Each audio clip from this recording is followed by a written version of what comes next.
Oh my goodness.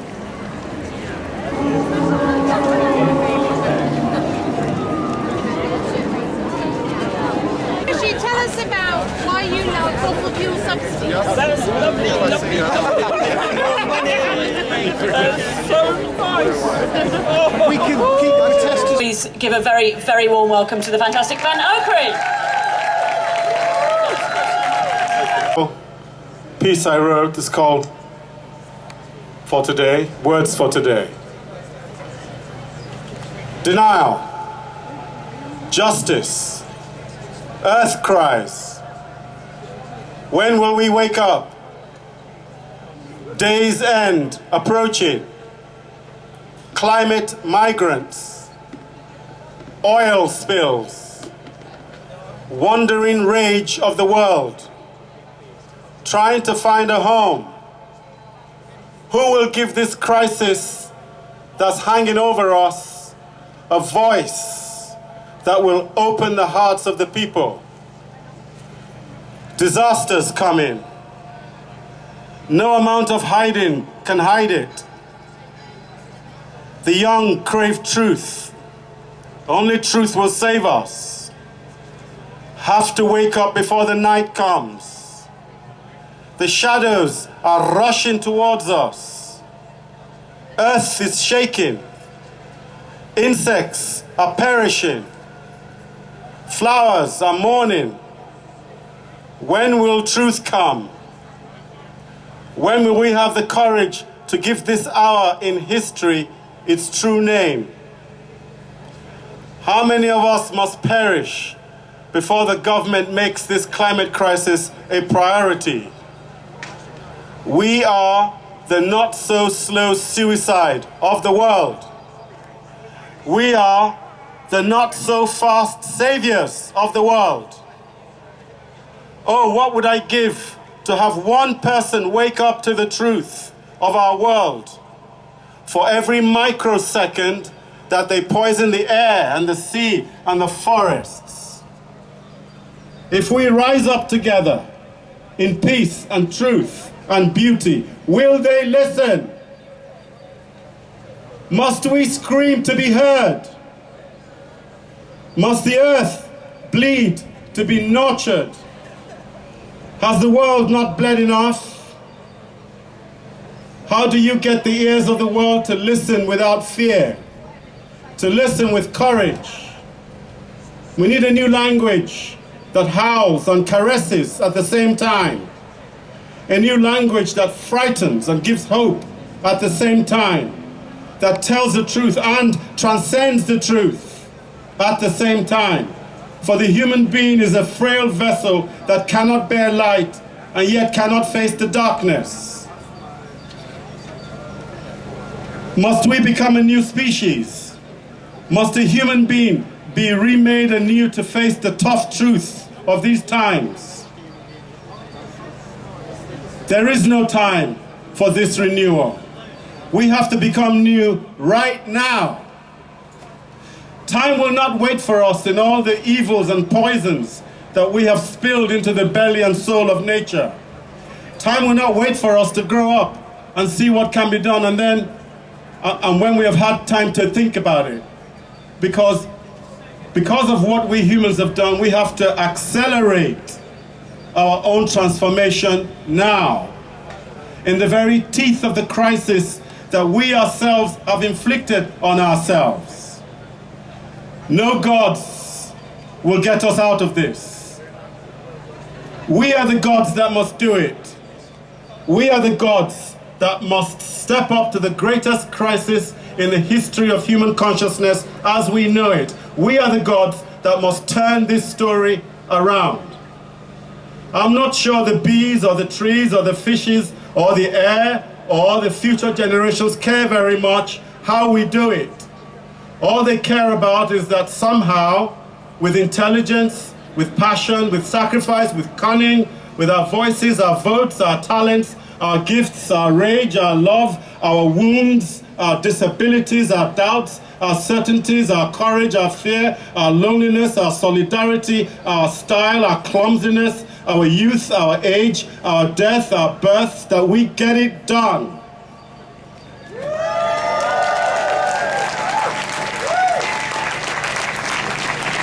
that we reverse the climate disaster waiting in the wings of this stage of the human comedy or tragedy. All they will care about is that somehow we make a future, a present, a dream, a hope, a life possible again for all the species of this magical earth. That is what we're called to do here today on this day of the big one. This is the destiny of these times. Bless you all in this fight. Thank you.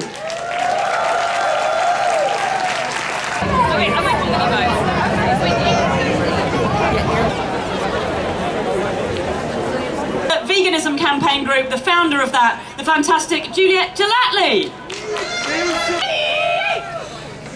We're in the midst of an environmental emergency. Yes, of course, the climate crisis, but also the forests, extinction, the oceans, antibiotics, the soil, and animal emergencies. With all of these crises, there's a central tenet that we have to face head on. And it's the easiest one to act on as individuals. It's diet. Our appetite for meat, fish and dairy is screwing us up, big time. The science is way beyond doubt. So what do we do? Well, let's understand why eating animals is so damaging, accept that, form the solutions and act. So let's begin with understanding. 4/5 of all meat and dairy now comes from intensive or factory farms. Viva has exposed those sickening conditions time and time again. So, just 2 weeks ago, I was in one of the biggest so-called mega pig farms in the UK. Mothers giving birth onto filthy concrete, mothers in cages where they could barely turn around, the dead, the ill, just thrown to the side. And this was not one of the worst that I filmed in. This is just standard factory farming. There are now around 28 billion farmed animals on this planet. The number is so vast, it's impossible to think of all these animals as individuals with their own characters and personalities, but they are, and they all hurt.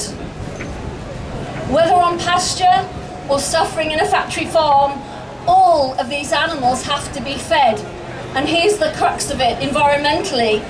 Producing 1 kilogram of beef requires 25 kilograms of feed crops.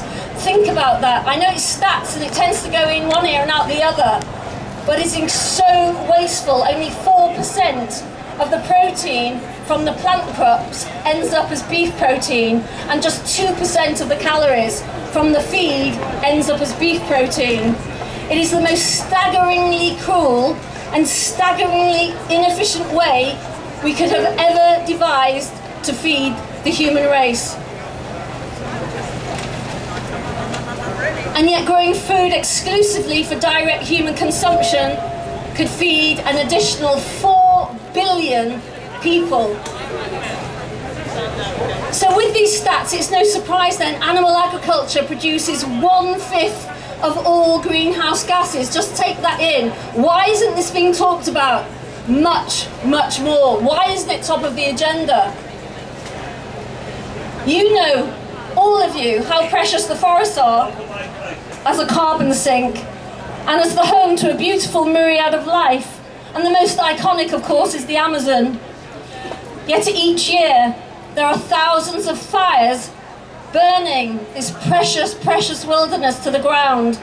And for what? Of course, mainly to graze cattle, but even bigger, to produce fodder to feed to factory farmed animals. Where are these animals? Yes, here in the UK, the rest of the EU.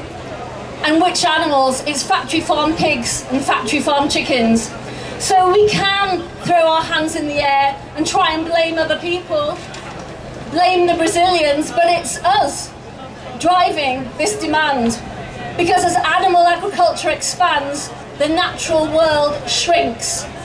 And we're now in the 6th mass extinction, with 1 million species at risk. And yet without biodiversity, the human race is screwed. But the natural world is fast disappearing. And our drive to consume animals is at the heart of wildlife loss. The impact of meat and dairy far exceeds that of plant foods, because you may be wondering, why is it so damaging? But meat, eggs and dairy use 83% of the world's farmland, but they provide less than 1/5 of our calories. When you compare it to the plant staples that we're eating every day here in the UK, the impact of beef per calorie is extreme. It requires up to 160 times more land and produces more than 200 times more greenhouse gases. Just think about that for a second. So what is the solution? Vegans require less land, less water, less energy, less chemicals for their diet. And plants are not given antibiotics, and they don't poo, and they don't wee. The vegan diet is by far the most environmentally friendly, dramatically reducing land use by 76%, meaning we could rewild, we can allow the earth to heal, and we can stop inflicting brutal deprivations on billions of animals who suffer so much. So the action. Well, obviously, changing the way you eat is the most effective action you can take as an individual to lower your impact on our environment. Scientists say the widespread adoption of a vegan diet would reduce food-related greenhouse emissions by 50 to 80%. So if we're to stand any chance of achieving zero emissions, as the government's claim is our goal, changing our diets has to be pushed to the top of the agenda. There is a clear path to achieving this. It's by changing our food systems and rewilding the land that is currently grazed. The public are starting to recognise the severity of this problem, but there is zero guidance from government. And diet continues to be a universal blind spot, even amongst some environmental groups. So action one, everyone at the big one, educate yourself and then others. Watch Hogwood and Seaspiracy on Netflix, face up to the damage done by meat, fish and dairy, and change. 2, push supermarkets and restaurants to continue to reduce animal choices and increase plant-based options. We spend tens of billions a year on eating out in the UK. Use your power. But we can only do so much as individuals, obviously, and we need fundamental changes in what food is grown, how it's farmed, land use, soil and water preservation here and globally.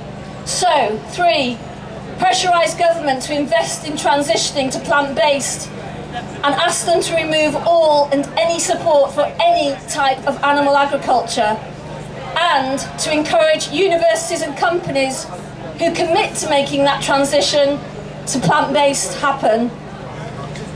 As you'll all know, we're in very fragile times, and yet we have incredibly little food security in the UK, which is quite ironic in an island that could be completely self-sufficient in food. And yet we can only be self-sufficient if we go to plant-based. Politicians say it's unrealistic to expect you to stop eating meat, but I believe that attitude is outdated, I think it's patronising, and I think it's presumptuous, and it's more to do with their own prejudices and their own investments. We can embrace changing our diet if we understand why what we really matters. Go vegan for the planet, join with Viva and movements like this to ensure that either government changes or change the government. Thank you.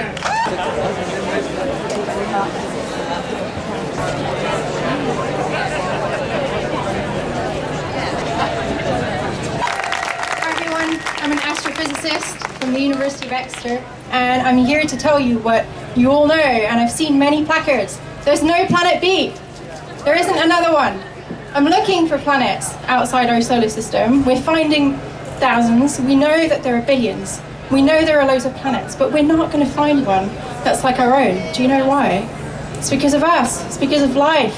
It's because our planet, planet Earth, it spent 4.5 billion years well, it's been around for 4.5 billion years, spent most of that time together with life, creating really deep connections, growing together.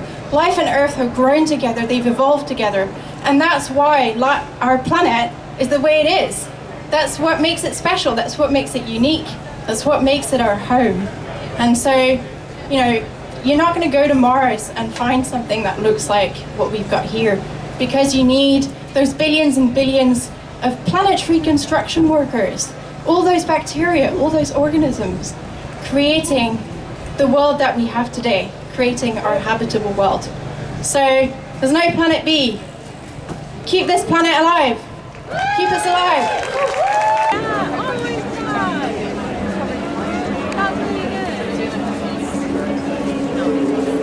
Executive Director of Greenpeace UK, Viva.